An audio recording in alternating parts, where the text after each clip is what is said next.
Welcome to the only wrestling podcast that covers the WWE developmental system from its inception to modern day. From OVW to MCW, the HWA, Deep South, FCW, and much more. Hosted by Brian Asbury and Mortimer Blankenship. Now let's dive into what could have been, what should have been. Welcome to Developmentally Speaking. Hey, before we get in this episode, can you do us a favor? Will you go ahead and subscribe to the channel? Will you ring that notification bell? And if you would, give this video a like. Well, enough of that mumbo jumbo. Let's get to the episode. Let's talk developmentally speaking, glow up, and connecting through wrestling. Hey everybody, I'm Morty. And I'm Brian. And on today's episode of Developmentally Speaking, we have Brett DiBiase. Brett, how's it going? Man, it's going great. I'm actually really excited y'all reached out and asked me to do this. It's kind of funny, the timing of it, because, unfortunately, my father is not really the million dollar man. So I actually just started doing some indie shows around Mississippi, just to, one, because I love it, but two, to make some money. And, I had a match last weekend or the weekend before, and I get this from you, and it's like, hey, let's do it. I want to get my name back out there and just let people know what I'm up to. And life's changed a lot since I was last at WWE. So, man, I'm doing great. Been through some things, and but hey, I always get back on my feet. So it's an honor and a privilege to be here with y'all tonight. Thank you. So I want to ask you the same question that I ask everybody starting out the interviews here. But I'm pretty sure I have a good idea what the answer is going to be. What made you want to get into professional wrestling? Man, you had to start with such a hard question. Well, honestly, just for anybody out there that may not know, obviously my father is Ted DiBiase, the $1 Million Man. My brother was Ted Jr., and I have another older brother named Mike DiBiase, who dabbled in the wrestling business a little bit, had some demons, never really quite got with the WWE. But my granddad was Iron Mike DiBiase, but my grandma was a wrestler. And when I say that, a lot of times people are like, wait, what? And I'm like, yeah, she was. So Helen was a diva. And at that point, guys, I mean, did I really have a choice? My dad is my hero. And he obviously was, I'm the baby of the family. I'm the youngest son. The best looking one too, just side note. And I'm kidding. So, Dad he and I always had a very unique relationship, as far as very close, and he still is to this day. And my dad was my hero. I mean, honest to God, I really mean this when I say it. I did not get in the wrestling business to be famous or to make a bunch of money. I genuinely love performing. I love just being in front of a crowd, and I love, I wanted to be just like my old man. So, was he still active when you were growing up? So towards the end of his careers, when I got to that point where I kind of could understand that, hey, that's my dad on TV stuffing $100 bill in some dude's mouth. Yes, there was enough time still there, and then I really saw him more kind of where he was doing some of the managing and then the commentating. But I mean, I went with him a lot of times too, So I know my mom said there was one time I was real young. She says to this day, I can't believe I even let your dad do it. But I hopped on a plane with him. He took me for a whole loop with him, and I remember going to the locker room when I was this big, and the first guy I see is the Undertaker sitting across the room, and he does his head like this and has the hat on. He looks and does like this, and I just bear hug my dad's leg, and I'm like, oh hell no, I remember walking around the locker room literally with guys like Yokozuna and Steve Kern when he was Skinner, chewing that black licorice, coming after me with a butcher knife. And I've got baby pictures of Andre holding me as a baby in his hand. I wasn't a little baby, by the way. I mean, I was a little fat ass for real. I mean, I was just choked like a little sumo. And so he has me in his hand like this. And then, I got pictures of Hogan holding me as a baby. And, it was what I grew up in. And it shaped who I am today. So that's awesome. So you say your father's your hero. I feel compelled to say that he's definitely one of my heroes and one of my inspirations from the character, my gimmick that I do in independent wrestling. Nice. Oh yeah, I've been I've been doing it for 12 years, going on 13. My name is Mortimer Blankenship. I'm the mutton chop millionaire. So So when are you I've, flying me up for us to do something together? I would love to. I I'm think it would be serious. I think it would be a blast Yeah, for sure. we'll run with that. Yeah, I'll definitely have to. I'll have to talk to the man in charge, but I think it would be awesome for sure. Absolutely. Just because I very there's a lot of my gimmick that's based off of your father and Bobby the Brain Heenan. I mean, Nice. so Nice. yeah. So I just had to put that out there for sure. No, and hey, man, honestly, that makes me feel so good. Dad's character was to be a heel like he was. He still was like almost people loved him, but loved to hate him at the same time. I mean, it's like there was like this weird relationship with the character. So, yeah, I 100% understand what you mean because the majority of my career I've been a heel, but I'm one of those that they love that they hate me. absolutely, Yeah. absolutely. So, at what point did you decide that you were going to get into professional wrestling? Oh man, this is a good one. So my brother goes to college, and he's the only one in the family, which I hate to put him over like this, but he's the only one in the family that got a degree. But I think degrees are overrated. No offense to anybody out there that put the time and effort in there. I give you all the credit in the world for it. I mean that. But I've made plenty of money without one, and we're all different. Some people school works, so he graduates, and I graduated high school in 2006 from Clinton High School, and I went on a soccer scholarship, full scholarship to play soccer at Holmes Community College, and played one full year there.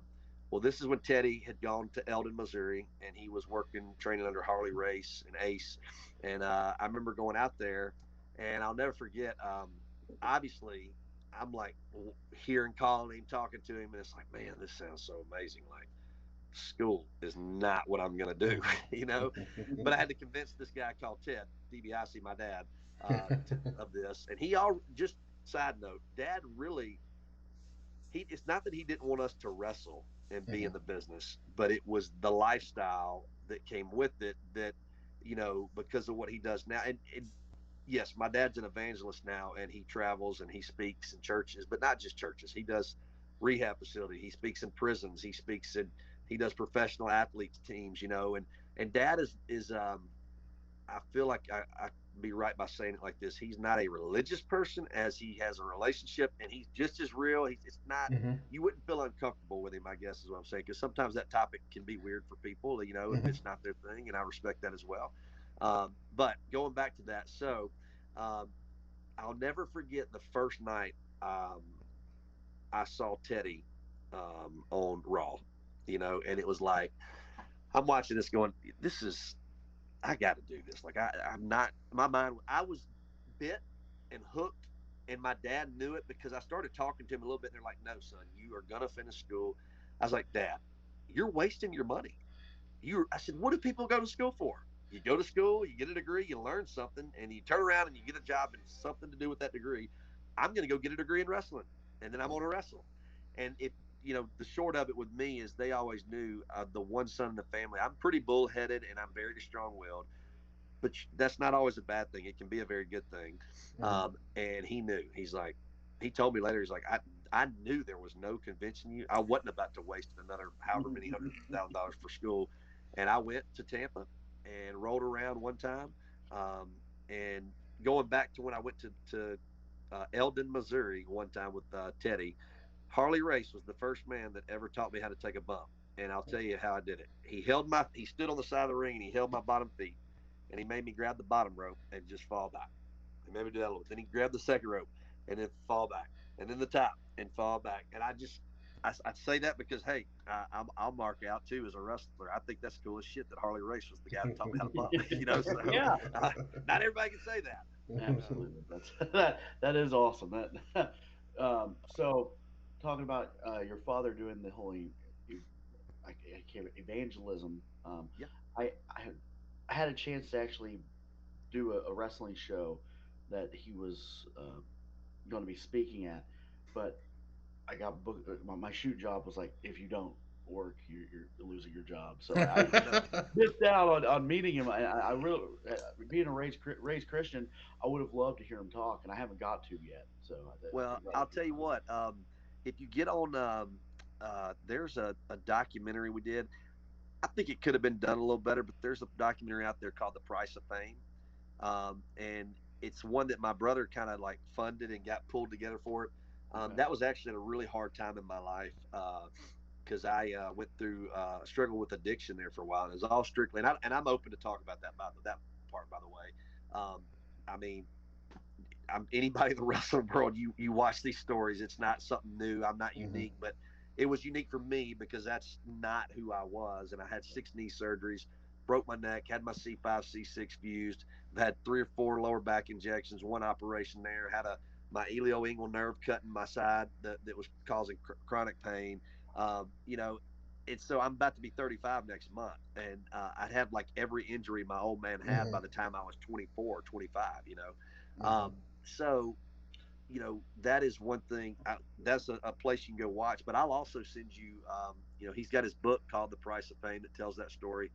And I'm a believer. I'm not the poster child they'll probably put on the front of the church, but I'm telling you, I'll get down in the trenches with anybody and be there for them because I have a relationship. I'm not a religious person. I have a relationship, and I understand that I am just rotten without him. So thank God for his grace and mercy for sure. Yeah, Absolutely. Sure. Yep. I just to further on with this, it's, and I know Brian, he ribbed on me for the longest time because of this, but so we're a relatively new podcast, of course. We've been around, for about a year and a half, maybe. We started in November of 2021, right? Right. So we started doing conventions, and I'd never gone to a wrestling convention, and so, and I'm just say this as just to tell the story. So and I'm handing cards for the podcast. I'm going to all these different people, right? Doing no problem, just walking up, hand business cards. Then I get to this one part of the convention hall that has your father and Ricky the Dragon Steamboat and who else was over there, Brian? Do you remember? It's been a while. The APA. The APA, that's it, yeah. The APA, Ricky the Dragon Steamboat, your father, and I couldn't. I just blocked up. I'm like, I was like, just give the man a card. I couldn't do it. He's not going to drop you there on the floor. Like, it was like I went from being a 33-year-old man to being a 12-year-old kid. Like, oh, that's kind of like I was when I saw the Undertaker. Like, yeah, I couldn't walk up to him. And then the only other person there that I was like that to was, well, 2 people were the Steiner brothers. Could not walk up to Scott Steiner to save my life. Like I could talk to anybody, but then Scott Steiner's sitting there. He's got the chainmail on. I'm just like, okay. So I'm standing over and I'm talking to JTG, and I'm like, all right. So here's the thing, I can't go talk to that man. He's like, it's just Scott. Go talk to him. And I'm like, okay, I want to do it. So I'm hyping myself up, right? Yeah. So I go, I take 2 steps. We make eye contact. I go, nope, and leave. Yeah. Sorry. Well, I will tell you this. You could have gone up to my dad. Now, I'd say up until maybe the last like 4 or 5 years, it's not that he's changed, but he's about to be 70, next birthday. So he's, I guess, maybe becoming a little more grumpy, old manish kind of thing. But Dad has always been even for being a heel. I remember as a young child going out to eat when Dad was still on the road a lot, and it was one of those things where he'd come home. So that was, hey, that's time with the family. We're going out to eat, right? And it just get bombarded. And he always handled it so well. We'd be at the table, and he'd say, "Look, I don't get to be home very often, and I'm eating dinner with my family, but I tell you what, if you'll just be patient, if you want to wait around when I'm done here and can get them out of here, I'll stay and take a picture, sign an autograph, whatever." And bless Dad's heart, I mean, we'd be done, we're ready to go, and he'd sit there, and he may be there an extra hour, but he would do it, And so He wasn't like some of these guys where their egos are bigger than this world, and they're just, they're. I've never understood, and I get like from a character standpoint, but not so much today because it's more people are smart, and Vince even came out and called, it's physical entertainment now. But the way I like to describe it, it's no different than why people go to a good movie still. I love thrillers. I love a thriller. I like that movie that makes me think from the time it starts, and I'm trying to figure it out all the way to the end, right? Well, you feel like when you watch Rocky, you're like, I could watch it 50 times, and every time I'm sitting like, come on, ready for it to just come back and blow that comeback. That's no different than a wrestling match. People know it's a movie, but it draws them in. So, anyways, I've never understood that why people are like that, but I always respected my dad for that. Thought it was really cool of him. So you get to Tampa, you get your developmental contract, and how was life? How was that feeling? You're there, you're training. So on top of, guys, this was brutal at first because, well, one, the thing that made me feel the proudest is I still have it. Matter of fact, my wife Melissa, I was going to be like chunking this stuff, and she saves everything. I mean, literally, which I understand now. I mean, I was about to throw my gear bag away on my tights and stuff. She's like, "You can't throw that stuff away." And and so I found my contract when we were going through it when I was moving out of my old home where I lived with my ex-wife, and so it was. It brought back that moment. I remember I was sitting at my dad and mom's dinner table, and all these people, all my buddies, all the people that were. You're too small. You'll never do it. That's not actually going to happen. And you'd be surprised because sometimes you would think that people are like, oh, well, he's definitely going to make because of who his dad is, right? And I'll come to that later. But, I signed the contract, and I never forget packing up my Jeep Grand Cherokee and heading off, looking in my rearview mirror like I was 19 years old. I was actually the youngest guy on the roster for a while. And they even had a little concern about that because they're like, okay, 19, you're not. I remember Johnny Ace being like, Brett, you're not even 21. You're not even old enough to be in the bar, which I went in all of them. But, when you're with the guys, it's like nobody's going to ask you anything. And so I leave and I make that long 12-hour drive, and I was 180 pounds. They laughed at me when I walked in the door. Okay. I mean, I was just like a beanpole, but, it was exhilarating and terrifying all at the same time, but I knew that I wanted to do it. And I'll tell you the thing about coming back to it being my dad. I remember like TJ, that was part of the Heart Foundation. TJ, he was never ugly or anything to me, but I could tell like he was one of those guys. He wasn't upset that I was there, but he's just an example of he wanted to see, was I there because I love the business, or was I there just because my dad was Ted DiBiase? And so there was guys that, and I respect that because I'll tell you this, I would have done the same thing. Naturally, you have that thought.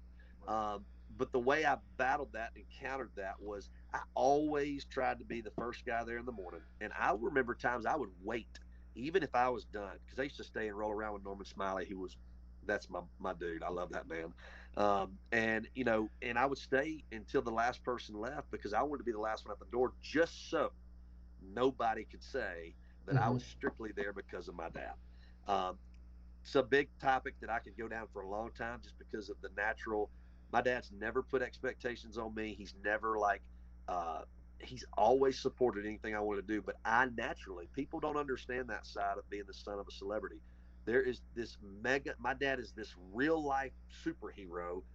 He's like John Cena over in Japan. I mean, when he goes to Japan, it's just insane. And so I had this big shadow, and to say I could have ever filled his shoes, probably not. My dad was just, and I'm not even that guy to say that because I refuse to be nothing but the best. But he was just so damn good at what he did. I mean, he just really was. So it was amazing. And I'll tell you, the first week there, I got a credit card, an American Express credit card. I started rooming. Teddy was still there for just a little while because he's still flying out there. So I moved into his apartment with him and Sheamus. So Shamo was my roommate for a while. And then eventually it became Sheamus, Drew McIntyre, and Stu Bennett. So you had an Irishman, a Scottishman, an Englishman, and a redneck. And so you can only imagine how much I felt out of place. So, but it I was think I've heard that awesome. joke before. Yeah, it was awesome. So, yeah, and but they took me out kind of as my initiation, and I'll never forget. I got this credit card limit for like $2,500, and I'm just like, okay. I know all the stories of how this goes. I'm probably going to be getting ribbed at some point. They're going to probably get me trashed, and I remember Seamus pouring like this much Jack Daniels in a solo cup, and he was like, drink, and I'm like, oh. And we went to this place called the Blue Martini. It was this bar over there in Tampa, and I don't remember much other than I remember Stu got tasered that night by the cops, and we had to go get him out of jail the next day. And that was actually it was a misunderstanding because some chick jumped on his back, and he thought it was a guy, and so he naturally just kind of did like this, which threw the girl down to the ground. And so then the security, and they're already messing with us anyways because they just think that, for some reason, they think I guess all wrestlers are just whatever. There's this persona, right? And so I just remember crying, literally crying, calling Dad, saying, I don't know if I can do this. And I woke up, got my bill on my American Express, and apparently that card got used all night, maxed it out first day I had it. And so that was my first week at FCW, signed with the WWE. I made my dad so proud. The one thing he was worried about, I freaking accomplished all in one night. That's rough. Oh. So I can see how being the son of a legend with TJ, the way, with people have that perception. FCW kind of like they threw a bunch of stuff together. It seems like they did athletes, they did models, they did football players, they did wrestlers. They tried to do so much, and it seems like it was oversaturated for, like, how are you supposed to get shine or show them what you got if you? Well, I mean, and by the way, coming back to TJ, I just want to make this note. He and I, man, it was the greatest feeling for me. And if TJ, if you ever watched this, I know we hadn't talked in a very, very long time, but it just was so cool. It gave me chill bumps, honestly, to watch him slowly accept, like I earned his respect, regardless of if he thought my work was good or not. I at least got to a point where TJ was, it just, you could see that it was like, man, and I get it. And I never took it in the wrong. There's only one guy ever. And I mean, I guess I'm bringing this up, and I mean, I guess I can get over it, but I never really liked The Miz very much. He liked to make fun of the way we talk. He's not, maybe he is an idiot. I don't know if anybody knows this, but if you want to line up, a bunch of Southermen and start talking with this accent and see what lines up in front of you, then I'll be happy to share. Well, I can't anymore. I'm married now. But my point is, he would make fun of the way I talked and all this, and I was like, whatever, dude. I mean, I can't say the rest, but sorry, that was a rabbit hole bad. So, come back, TJ. Yes, we remember them bringing in guys from like the NFL. I remember this long ponytailed guy came from the New York Giants, and he walked in, and man, he had his head up, and he was just coming in like his shit didn't stink, like his ego was just so bad it made me want to punch him, honestly. And he just it was you could tell he was thinking that this wrestling is a step down from the NFL. He lasted 2 weeks, and I'm telling you, that's what they do with these guys. But they'd go to a gym and see a guy with a good look. But then what Dr. Tom, who, by the way, Dr. Tom, I love you. If you watch this, dude, you already know mine and your stories, and I cherish every single one of them. That is my buddy for sure, him and Norman. And so they'd sit us down in the arena, and they start asking these guys, who was the guy, Tom? He just messed with them because he couldn't believe we hired these people. And it's like, you got all these guys. I tell the indie guys that I've been working with even here recently, I'm like, they ask those questions, and it's like, it was frustrating, and it's more frustrating now that I'm older and I kind of see it and I've been away from it. There's so many guys that love wrestling and love the business like yourselves, that work hard, that know the history. You go ask one of these guys who Abdullah the Butcher is, they're like, and then, kid you not, one day Tom asked, who's the guy that runs out and had tassels and he shakes the ropes, he got paint on his face, and there was guys that had no clue who the Warrior was, who Macho Man was, who Hulk Hogan was. And you sit there, and it's just like, and I'm being serious, guys. I mean, they would be asked these questions, and I mean, it's not to knock them. I mean, my God, if WWE came up to somebody and asked them for that, I could see where they wouldn't turn it down. Yeah. and occasionally it worked, but it does hurt because I mean, even the shows I've been doing here recently, I'm working a guy this coming Saturday, who I'll be able to have a great match with, and then I got another one coming up in March called the Widow Fest, and we'll wrestle 2 nights there, and I believe they're bringing some. I know the NWA Women's Champion is going to be there, and they got a few other folks coming. So, it's just I see these guys and I see how much they love it, and I can appreciate that. I mean, I wrestled in front of maybe 40 people last weekend, but I had like these 7 young kids on the front row, and there was just one like maybe mid-50s woman. They were all in it, and I tell people all the time, I don't care if there's 40 people or 40,000 people. My dad told me every one of those people worked all week and had been working the job, and they paid money for that ticket. So you give it the same way you would for 40,000, you give that to those 42. And so I zeroed in on them kids, and man, we had the best time.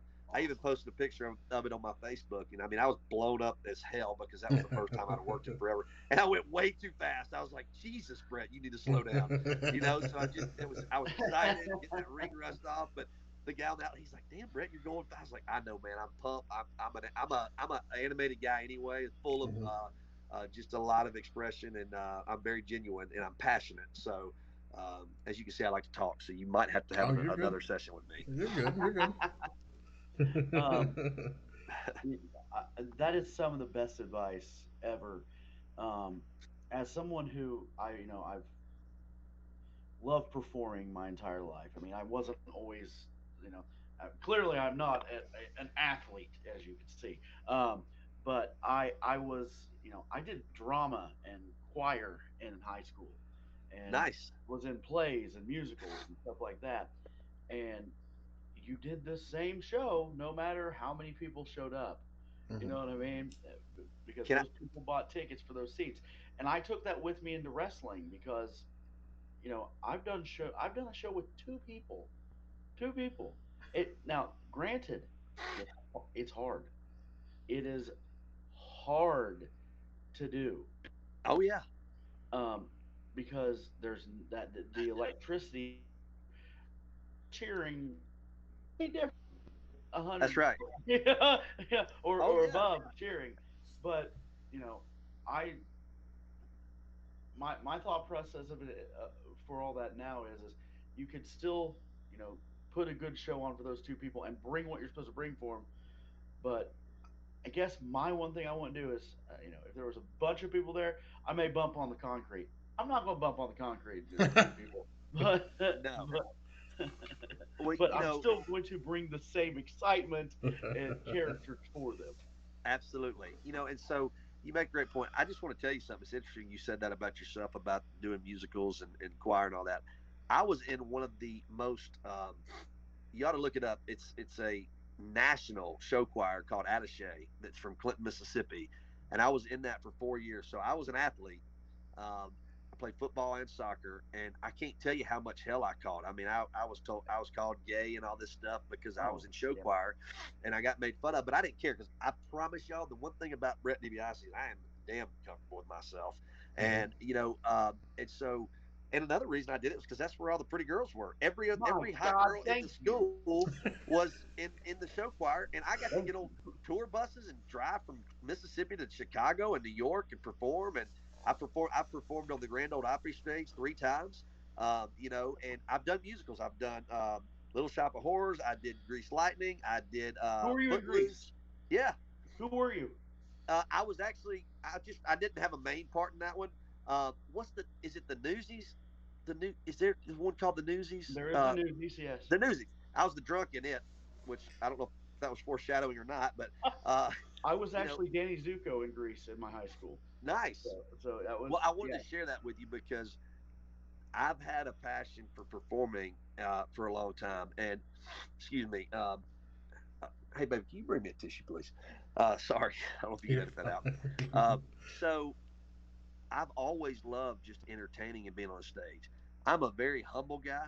I'm a very passionate guy. I've never really struggled with being arrogant or cocky. Now I have been for most of my life a very confident guy, and obviously that can be mistaken. But I've always tried to go out of my way because naturally, it's one of those things that because of being the son of a celebrity, you always just in our mind you're thinking, man, I hope these people know. Some don't give a shit. I do. I want people to know that I don't think I'm something special because of who my dad is or because of being in the WWE.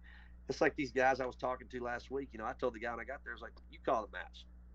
You call the whole thing. He's like, what? No. That's I was like, awesome. yeah. Because I'm like, I go in, and when I go, the first thing I do is I go to each person and shake their hand, and just don't come in and sit down and sit over there like I'm, okay, whoever doesn't come over here or the guy wrestling me doesn't come over here, he's going to get stiffed all night, But going back to the show choir and all that, man, look up Attaché. We were under Dave Fair was our director, and he came from Illinois, and he is now Dave. I love the man, but he is wacko. I mean, he had like a mullet, but he's awesome. I love him. We had such a love-hate relationship because he'd throw like Mountain Dew bottles at you and throw chairs because we practiced 4 days a week and had to learn all these dance routines. And, he'd be banging and he played piano with head banging like this. But it taught me a lot. And we've talked after I graduated and later on into my career in wrestling. And he would call and I'd be like, there's so much that I gained from you. And I'm so glad that you really pretty much forced me, because he was like, man, I really would love for an athlete to be a part of this, to show athletes that it's Right. not cool and you're not, and I caught a lot of flack, but it all worked out. So check So that we out. can, And I think you'd appreciate it. so we can call it from pivot burst to pile drivers, the Brett DiBiase story. Absolutely. Doing the pivot burst, doing the jazz The hands. pot of beret. That's right. Some of that, I can remember Give some me a of it. box step and a grapevine, baby. Let's do it. Oh, that's great. That's Yeah, great. so I know exactly what you mean. Yep. I'm sure. And to touch on the thing about the pretty girls were in there. Like, Yeah. I love when the football players would call me gay and stuff Oh, like yeah. that, and I'd be like, wait a minute. So your locker room, how many pretty women are in your locker room? Just curious. That's right. That's right. Exactly. Exactly. Yeah. But that's such a great life lesson too, Yeah. and I think that's why I've always kind of just always had a big heart for people. I have stubbed my toe, and I'm by no means a perfect man, but I've had my own vices I've struggled with, but I've had a great family, a great support system, and it's just I just have always had that. My heart only allows me to show love to people. I tell my wife all the time, I'm like, one of the biggest things that I saw in Melissa was, I want to do life with somebody. Everybody gets to do the good times. That's easy, right? But having somebody that can walk through the really jacked up stuff you go through as a couple, or even just friendships, the ones that don't leave your side, right? The ones who were there when I was literally on my deathbed of overdosing on painkillers. So it's like everybody could have walked away and labeled me an addict for the rest of my life, and I'm just a junkie, right? Well, I can tell you, 7 years now today, Brett DiBiase has not only come through that. I beat an addiction that's really hard to beat, to the point where let's just say I went as far as you can go, and how you take that stuff. And I overdosed twice, and I ended up in two different. I went to rehab twice, and it almost cost me my life. And then I battled with depression and just the guilt and the shame and the mental torture, and then feeling like I failed by not, going further in the wrestling business, feeling like it just was all piled on top of me. And so I say all this to make a point for anybody that does watch this. And not just from a wrestling standpoint, but we all go through stuff. And I can tell you, my story's not unique. It's just my story. And I went as far down in my mind as a man can go, and literally was just, it's about as selfish as you could be, and if it wasn't for love, and that's what I tell my wife Melissa, love always wins. It's always going to conquer, and it's always going to win, and that can apply to anything in life, not just your marriage, not just friendships. And so it really, I've been humbled a lot, to say the least. I don't dwell on it. I leave it cracked just enough because I get to sit here in front of you guys tonight and go, man, look where I was and look what I'm doing right now. And man, that's just a beautiful thing that I think that people need to hear. So sorry if I got sidetracked there, but I just wanted to put that out there. That's definitely something that people need to hear. It's addiction, mental issue, anything is hard to overcome, and well, and in this business, there's a lot of it. I mean, there's a lot of mental health issues, and maybe not even issues. Just some of it's circumstantial. Some people really do. Some of it's from injury. I mean, I truly believe in all my heart. The thing with Benoit, I think that his mind, he when they looked at his brain, I mean, I'm not defending it by any means, but it just doesn't make any sense. And so, I've had 13 concussions. My wife and I were watching Dark Side of the Ring, and she's like, I don't want you to wrestle. I don't want you to wrestle. So it's like, I mean, but you see these stories, so it's important to the society just hasn't quite grasped. They're getting a lot better, but truly that is still a human being, and no, sometimes it's not just, you could choose not to do that. That's why I don't ever, the little bit of judging I maybe had in my life at times, man, I will sit down with anybody. I look for those opportunities because I'm like the guy that everybody thinks there's no way, and they're too scared to get close to him because it's too, man, sign me up, Absolutely. So when you were in FCW and your training, when you started wrestling and performing, was there an initial plan for you?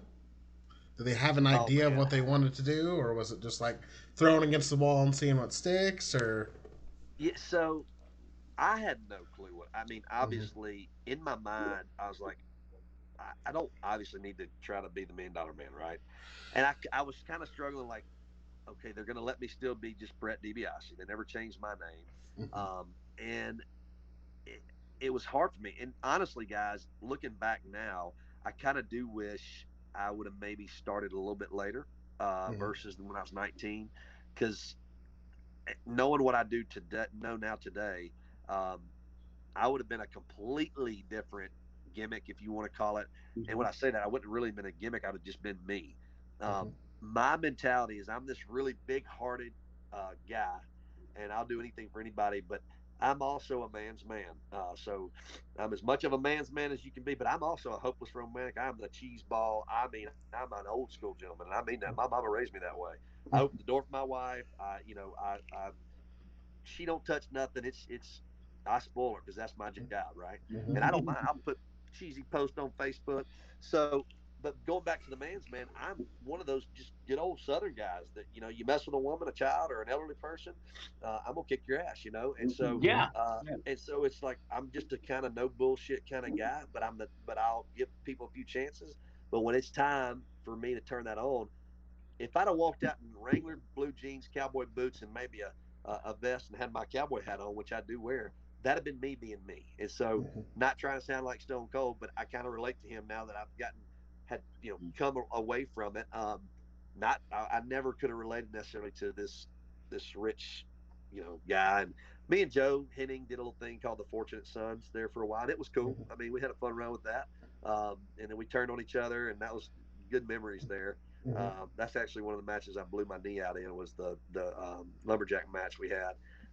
So, I just, they really just kind of, Dusty was still writing the show at that time.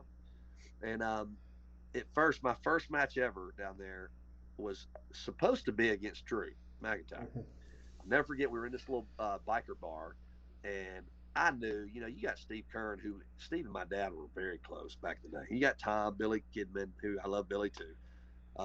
And we put this whole match together because I'm nervous as crap, And I'm like, all right, Drew, we're going to do this. And all this stuff that it's not the best way to learn that I don't do now.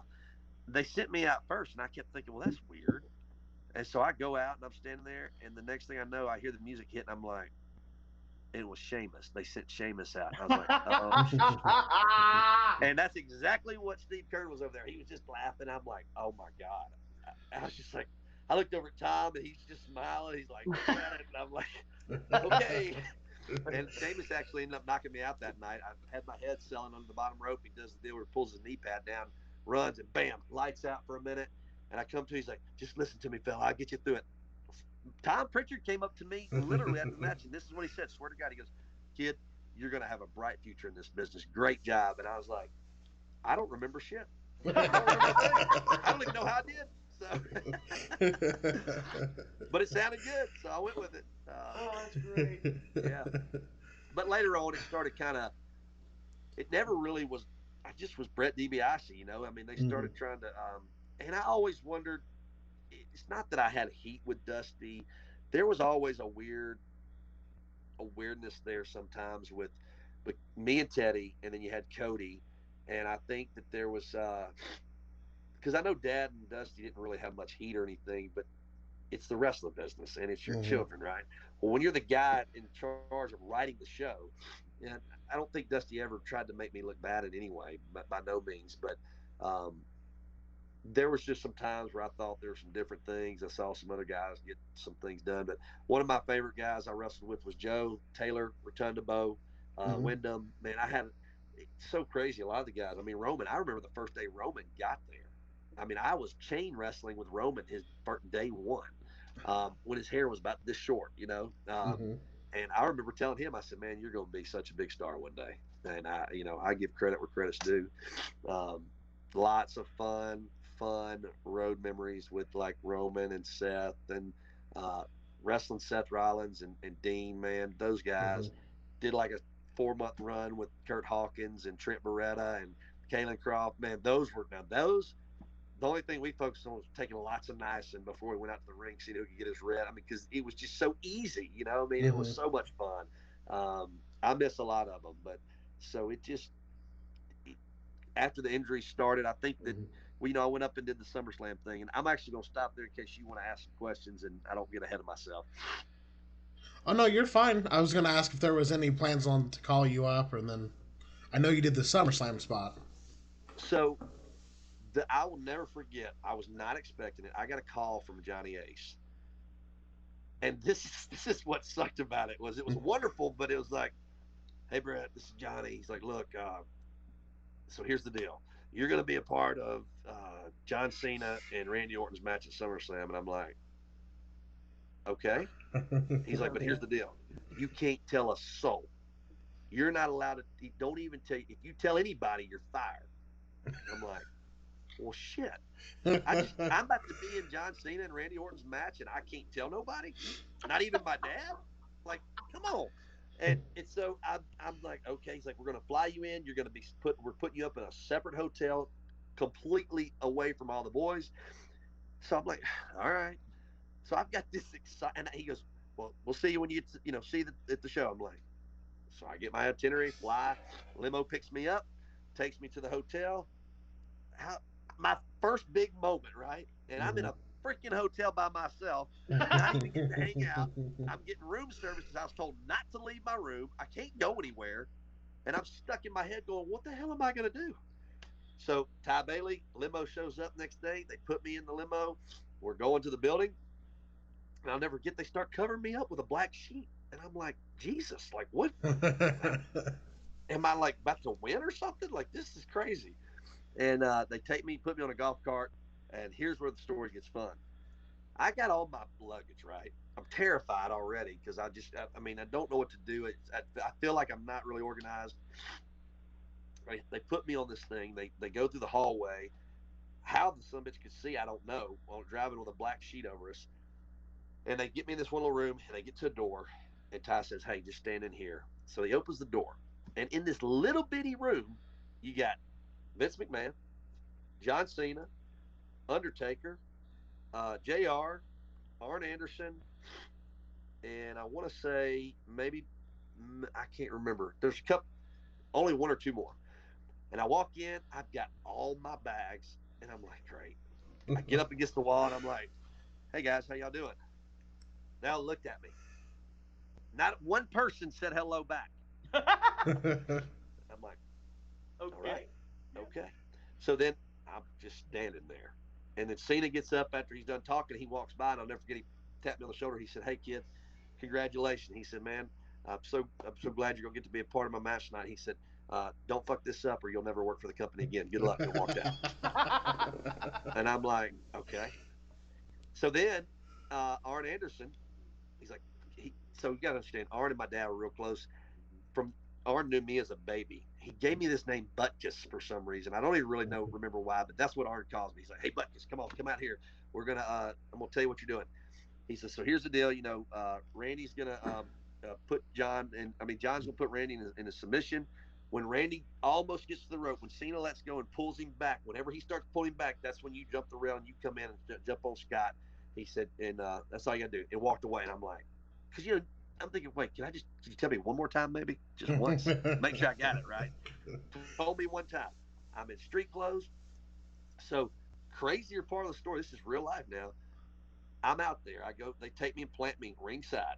So that night, I don't know if y'all remember, Teddy and Cody were wrestling Shawn and Hunter in the match before Cena and Randy. So Teddy doesn't know I'm here. And of all things, they're on the side I'm sitting on, and Hunter throws Teddy into the barricade. He comes over and lands right between my legs. And I'm like, he starts coming up and he looks up and he's like, what the hell are you doing? I said, don't look at me. Don't look at me. And I'm doing like this because I was like, oh my God. I'm probably way more obvious than he get away.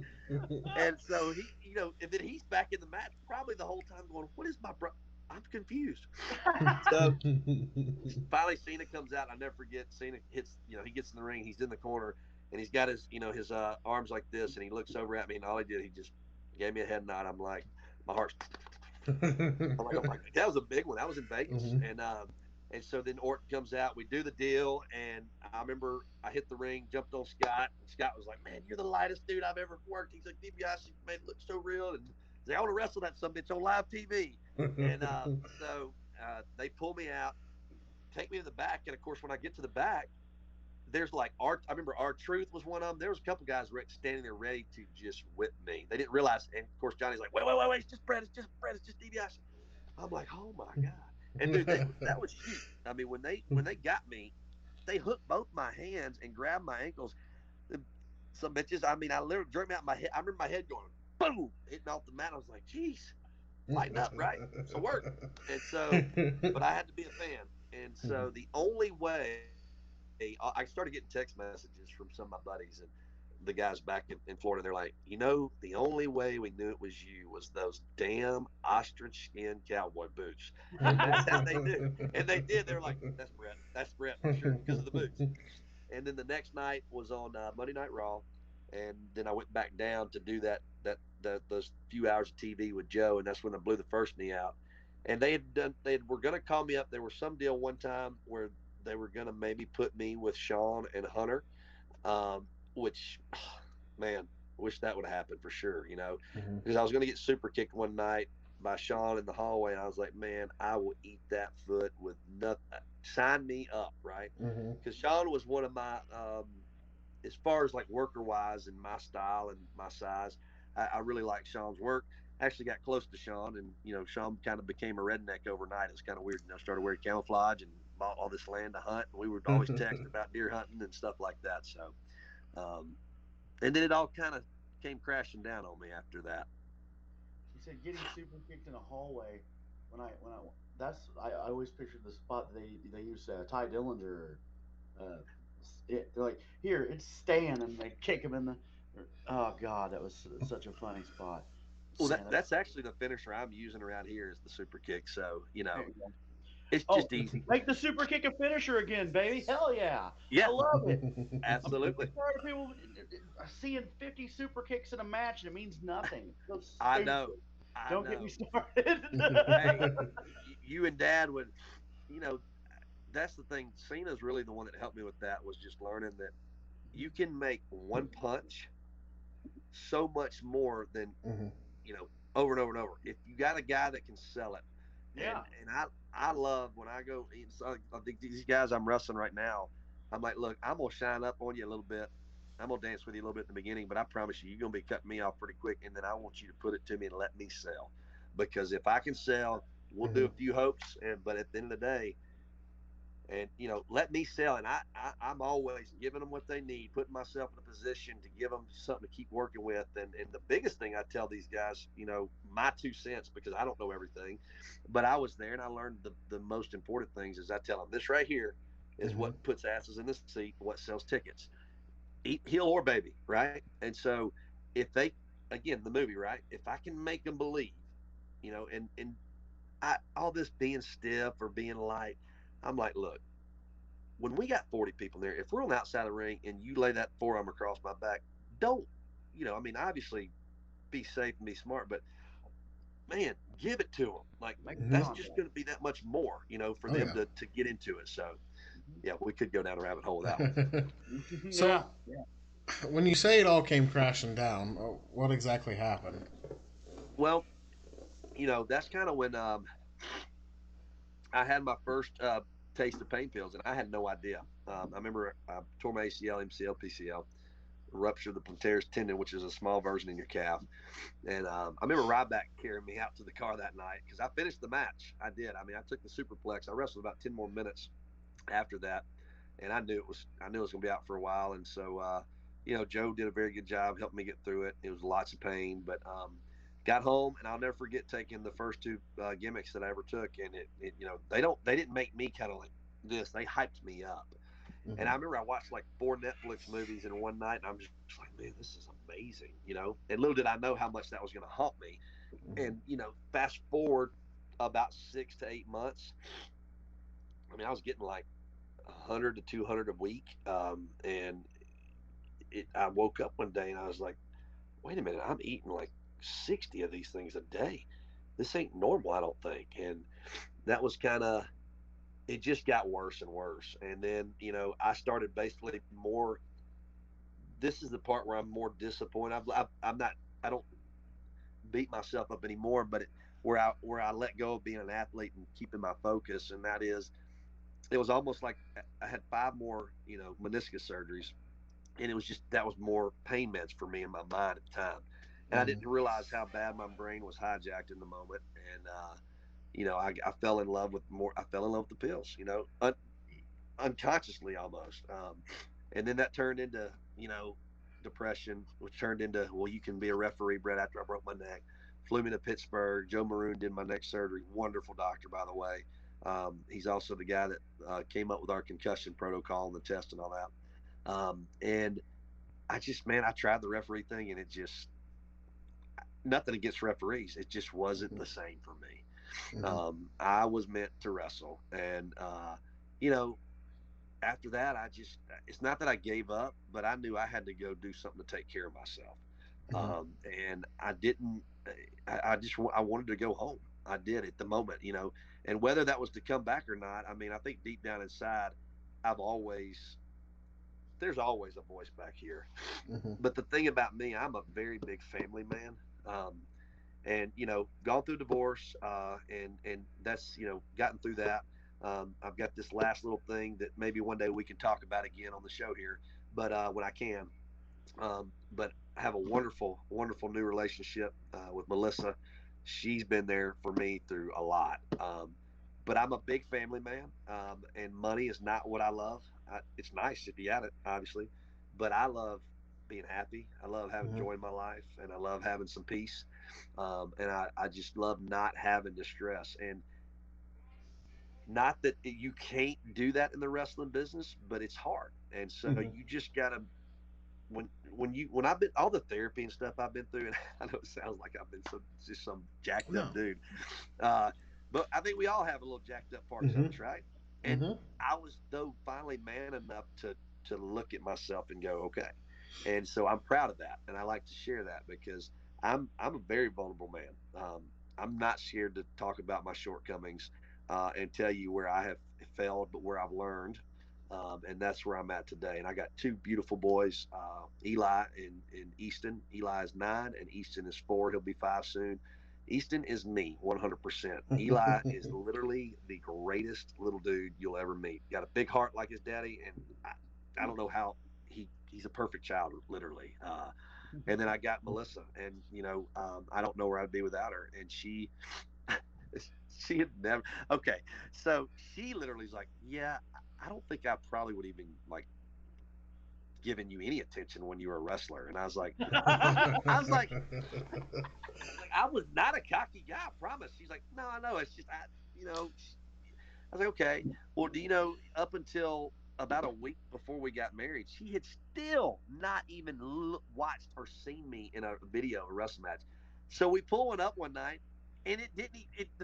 The match didn't even finish, and she already walked out of the room. I was like, oh, okay. I was like, this is good. And so I like that, though. I like that she didn't fall in love with me because of that. But now she just laughs at me when she goes to these shows and thinks it's just hilarious that we do.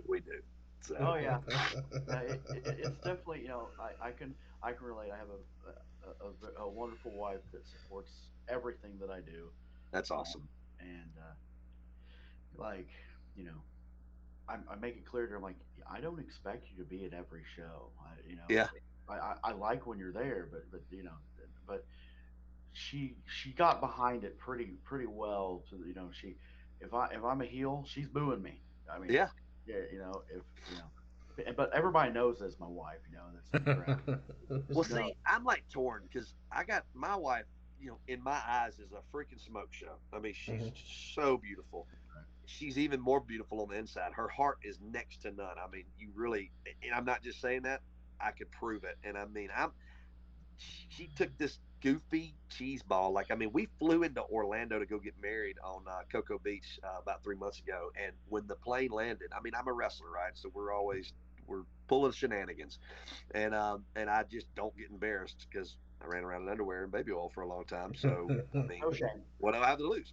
And so I got on the little phone thing and I asked the flight attendant, I was like, hey, you know how y'all talk to the people on the plane? Can I?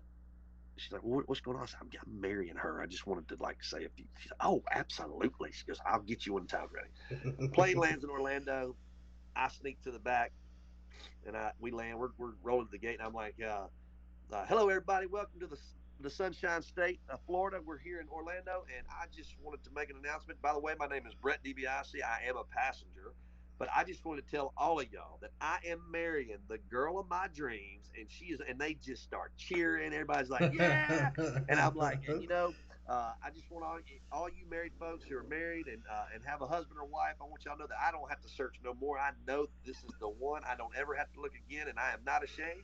And then I sang that song, Have I Told You Lately? And I started singing that, and man, there was like grown men there like, no way, this dude is just, so I was getting high fives on the plane, and it was awesome. Of course, she was like this, burying her head. Yeah. I might have should have done that on the way home after she said yes, right? But that's me, man. That's honestly, I let go of, and I still struggle. I have some insecurities, and the things I've been going through lately have been challenging. And so I'd love to maybe reconnect again down the road, because I'm in the midst of just kind of having to reteach myself. And so going back and doing these wrestling shows has actually been pretty good for me. It's just taking my mind off of other things and it's therapeutic. Yeah. So. Yeah, and well, we could definitely reconnect. We do have this show right here called Connecting Through Wrestling. So nice. We connect on that one for sure. Absolutely. I do have to say, you said you were in show choir, and then you just broke out. Have I told you lately that I love you? Yeah. And you've got an amazing voice. So I mean, well, you definitely. I appreciate it. You could make money singing too. So. Well, I've thought about it, and I just I love country music. I love it all. I gotta tell y'all this is too good.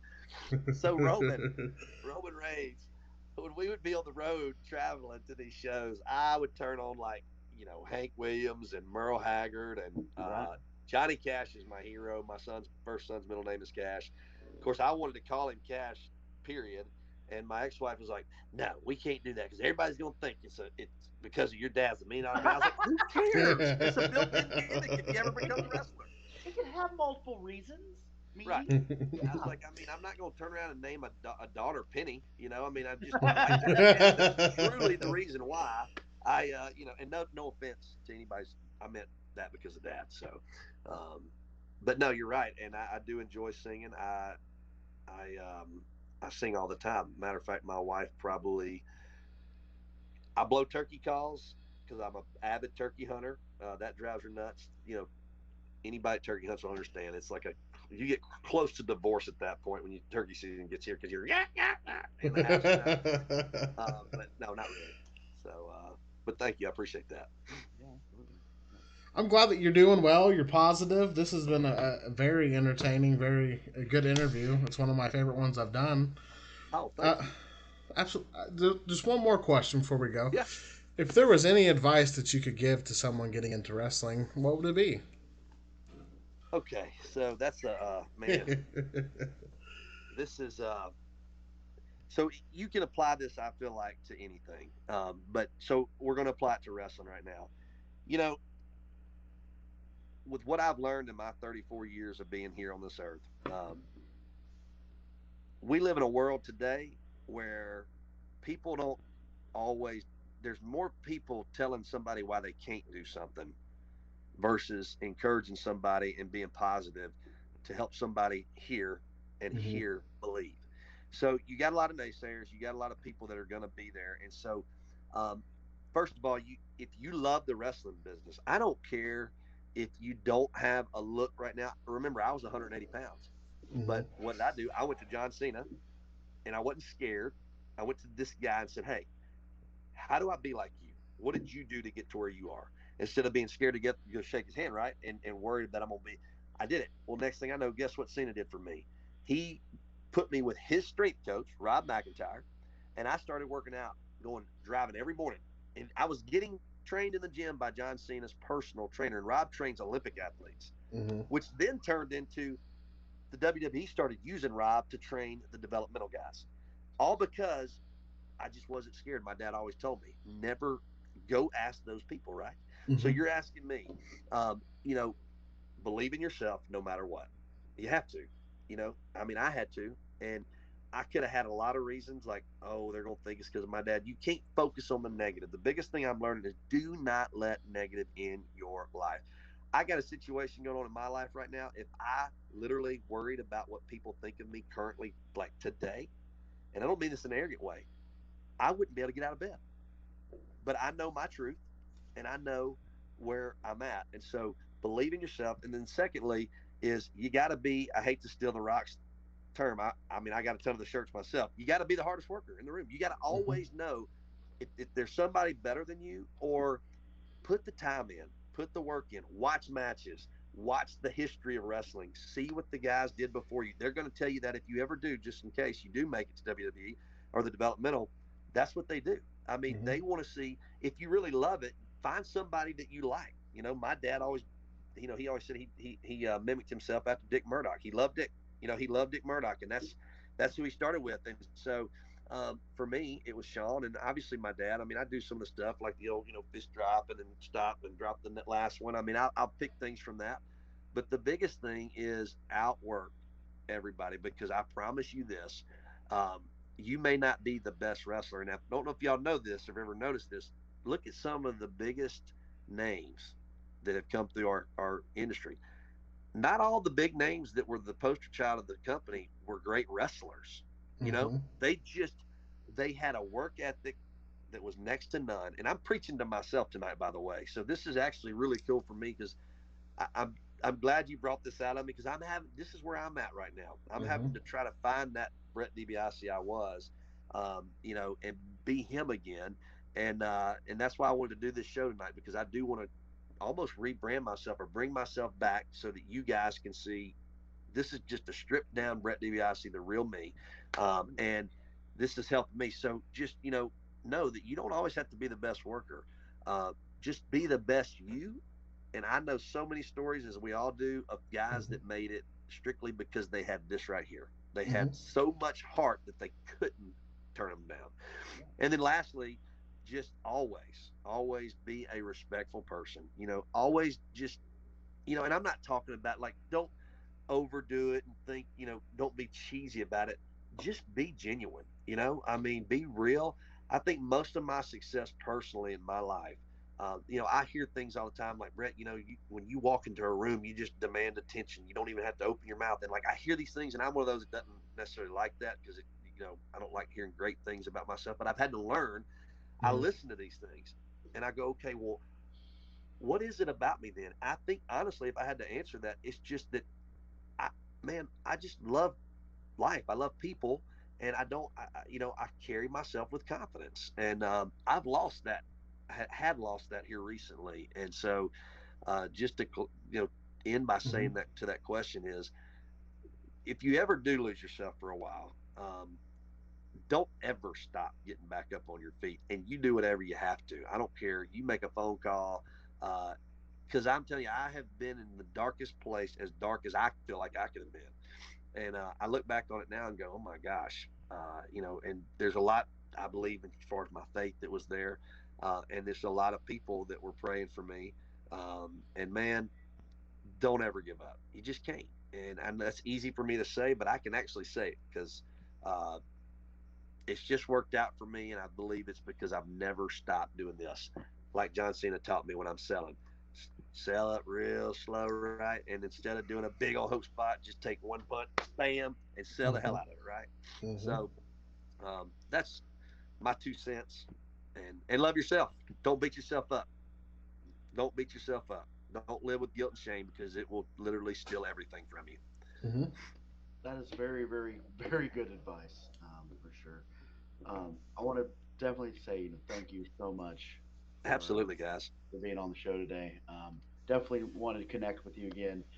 This was, great stories, great, great advice, great all around. Really, really Awesome. appreciate you and taking time out of your, everybody has a lot going on in their lives right now. So I thank you for taking time out of your day to. Oh, well, I mean, just so y'all know, when I get done, I'm gonna go back outside.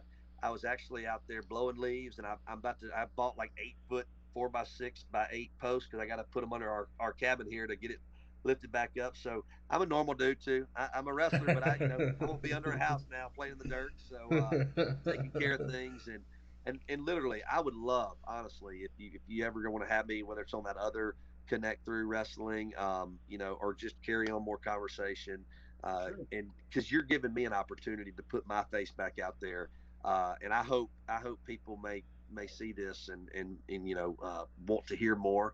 Not for me, man. Maybe that's the last thing I'll say. I never really was like that, but if I could say one thing, I don't necessarily want to be the guy in the spotlight as much as I want to just be somebody that, if I can help another human being, because that's how I got sober. I was taught, if you're ever struggling and you're in the throes of that, the best thing when you're depressed, when you're feeling scared or whatever, the best thing you can do is go help another human being. And what that does is it takes your focus off of yourself and it puts it on another person. And you always, I promise, you always end up getting more out of it than even the person you're helping. And truly, that was the answer and the key to my success was acceptance and helping another human. And so that came natural for me. And guys, I'll do anything I can for y'all. And seriously, I've enjoyed this. I hadn't done a podcast in so long. I could talk for another 2 hours. So if y'all want to call me back sometime soon, we'll do it again. Absolutely. Yeah, for sure. Well, thank you so much. You have a great evening. Absolutely. Y'all too.